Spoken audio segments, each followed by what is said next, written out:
Hello and welcome to the MarineAndReef.com budget tank build series. Today we're going to turn this tank into a reef tank by putting in our first corals. Now when we put fish in this tank, we went to the local fish store and picked out some fish so you guys can see what that's like. Today we're going to open up a box of corals and coral-like animals. There's a few non-coral animals in here that we ordered online. Wanted to show you guys what the experience is like ordering stuff online, and I'm pretty excited because I have not opened this box, so I do not know what's inside of it. Now, when it comes to livestock for your tank, we haven't really talked about picking out budget livestock because we know you guys are going to want what you want, and there's some corals you may find for $15, and there's some I've seen for thousands of dollars for a single coral. So it's really going to be up to which corals you guys are going to pick out for your tank. What I picked out here is some Florida gorgonians, and I think these are a great choice because these are grown in the United States in Florida. They're very, very prolific, and often you get some pretty large pieces for a very affordable price. This shipment here was just over $300 for everything, including the freight. So that includes all the corals and animals that we picked out. And some of these individual things are $12 and $13, which I think is a great value. And we ordered it from KP Aquatics. So I don't sell you guys live stuff. If you're interested in what we got, that's where we got it from. As we open this up, one thing I do have in here is some gorgonians, some Florida gorgonians. And we're gonna need to attach them to the rock. If they're not attached to the rock, they'll just fall over and eventually get buried in sand and whatnot, and then they're gonna die and not do super well. So I've got some of the MarineAndReef.com extra thick glue. We could use that to mount them down. I also have some of the Tunzi Coral Gum Instant. This is very good in particular for gorgonians, and the reason why is that they may not come attached to a rock, and if they don't come attached to a rock, they're super top heavy and they're very hard to mount, and really the best thing I've found is this Tunzi Coral Gum. But we're gonna open everything up, see if they came on rocks or not, and show you guys what else we have here.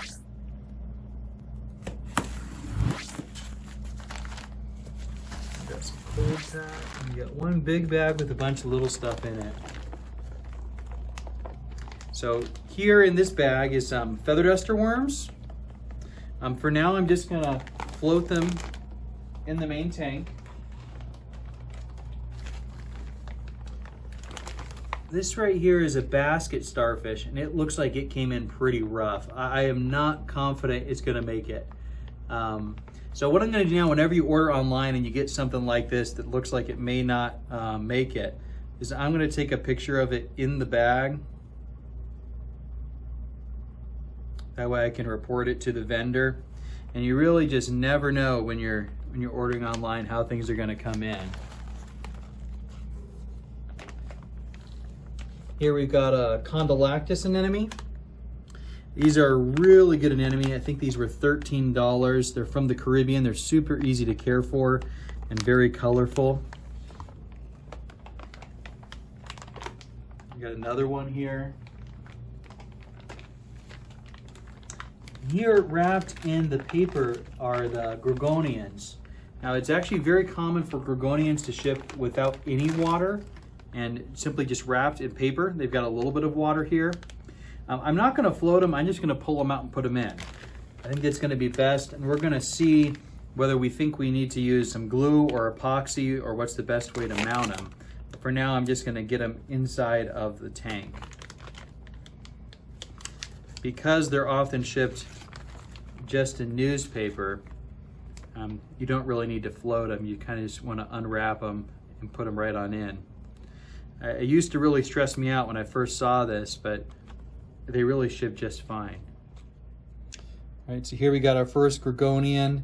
I'm just going to take it like this. For now, I'm just going to put it in the water. We're going to come back and either glue or epoxy it down later. But you can see how it's kind of hard unless you have a good hole to really get these to stand up.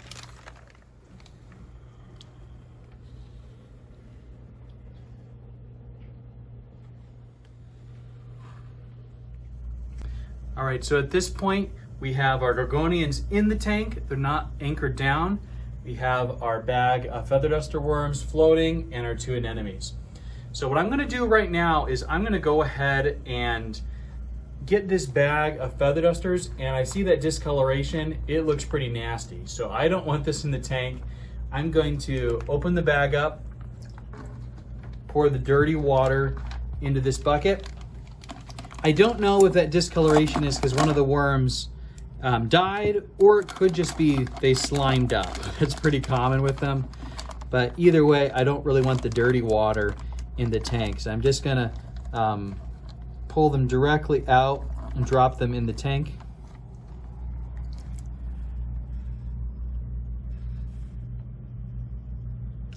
You can go through that period of telling your spouse that you ordered sea worms online. One thing I am trying to do here is often with these feather worms, if they get air caught in their tubes, it'll annoy them and stop them from opening up. So I'm just trying to make sure it gets all the way out of those tubes. And I think I got them all. So I'm gonna start by putting these feather worms kind of where I want them. Now these feather worms are just filter feeders, so they don't use any light. I often like to put them in dark areas, and that's because most coral is gonna struggle to live in those areas because the corals do need the light. But these feather duster worms will give us something interesting to look at, definitely add some variety to the tank. They can go either in the sand, just that one I buried, or they will eventually attach to the rock. We just got to find a place where they're kind of wedged in there. I'm going to bury this one a little bit more in the sand. All right, so we got our feather worms in place. We thought this would be a great time to tell you guys why we picked what we picked. I ordered these from Florida through KP Aquatics, as I mentioned, and a lot of that is because I just don't see a lot of this stuff in our local fish stores here in Arizona. If you guys are in the Southeast, you may see a lot more of this because it's a little bit closer off the coast of Florida. But here, most of the stores get things out of LA, from Indonesia, and the Red Sea for fish, Australia, but you really don't see a lot of stuff from Florida. And I have always found that the Florida stuff is some of the best in that it's had the fewest number of stops before getting to you in your home aquarium. Often things from the Coral Triangle, whether it's Indonesia or Fiji or Australia, have had to have several stops on the way to you, where this Florida stuff is pretty much just shipped direct. That means there's less chances of diseases because there's less cross-contamination of water. And generally the livestock comes in better, and it also comes in a lot more affordably. I can only tell you when I've seen gorgonians this size come in from the Indian Ocean rather than from Florida, they're easily triple the price. So I think this is a great value, and these are also some of the easiest gorgonians to take care of. The feather worms are a great way to add a little bit of life to the dark spots, and these Haitian anemones are very beautiful and also usually less than $15, very reasonably priced. With that out of the way, I'm gonna go ahead and let these anemones in. Now, when you're putting anemones in the tank, one thing to keep in mind with anemones, especially if you're new, is you think of anemones as sessile animals. That is, animals that don't move, and that is not true. Anemones absolutely will move, and my biggest concern is that they're gonna get sucked into the power heads and chopped up. So what I'm gonna try to do is put them in a place of relatively low flow where I think they're gonna be happy, will anchor onto the rock, and then let them be. From there, they may actually slowly scoot throughout the tank till they find a spot they like. I'm just gonna try to find a spot where they can settle in and anchor themselves down without getting blown around. But we really can't just stick them where we want. That's not how anemones work. They're gonna find a spot that they like. Now, anemones do sting. These ones do not sting very hard. So I have picked up plenty, and I know I can just hold them. Some people react differently than others. So it may make you get a little red and itchy, but it's not gonna be physically painful for you to hold an anemone. At least these ones. I'm gonna look for a place of low flow. I'm gonna try right here. I think that's a spot where the anemone should be able to anchor without getting blown around. And we're gonna pick our second one.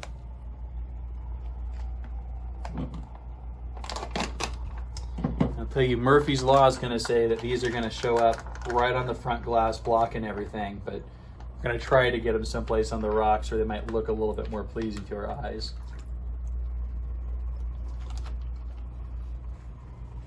This one's already kind of blown away. I'm gonna really try to keep it down because I don't want it getting sucked up. We want it to anchor down into that rock. I think I'm gonna try the very bottom against the sand. It's kind of low. So I know that the anemone will move a little bit more. We're just trying to coax it into attaching so that it doesn't blow around and get sucked up. So without further ado, we're gonna get these gorgonians anchored down in place, and we'll show you guys a little bit of it. It should take some time, but you can see some of the process we do to get them mounted. All right, so I pulled out one of these gorgonians from the water, and you can see it doesn't really have much of a rock base, and it's so top heavy that if you try to glue it down, it almost certainly just gonna bend over and rip that glue off. So the best way I found to mount these is epoxy. And my favorite epoxy for this purpose is the Tunzi Coral Gum Instant. And this is a very, very fast hardening epoxy. So you're gonna use it kind of like any epoxy, where we're gonna just take a glob of it. And there's always two parts. What we're gonna try to do is get these two parts, work approximately equal parts together. And then we're gonna really quickly kind of wad it around the base of this gorgonian and wedge it into the rocks. Again, this does harden very fast, which is part of what makes this nice, because if you have a slow hardening epoxy, it basically just takes too long, and sometimes the gorgonian is still gonna blow over. So we're trying to use this, which will harden a lot faster than anything else that I've tried. All right, and I've got a good wad. I'm gonna spin it out, wrap it around the base of the gorgonian, and then I'm gonna stick this wad in a crack in the rocks that hopefully it can harden and really anchor this guy nice and firm. I really like this long plume, so I'm gonna see if I can wedge it down where it can fully extend.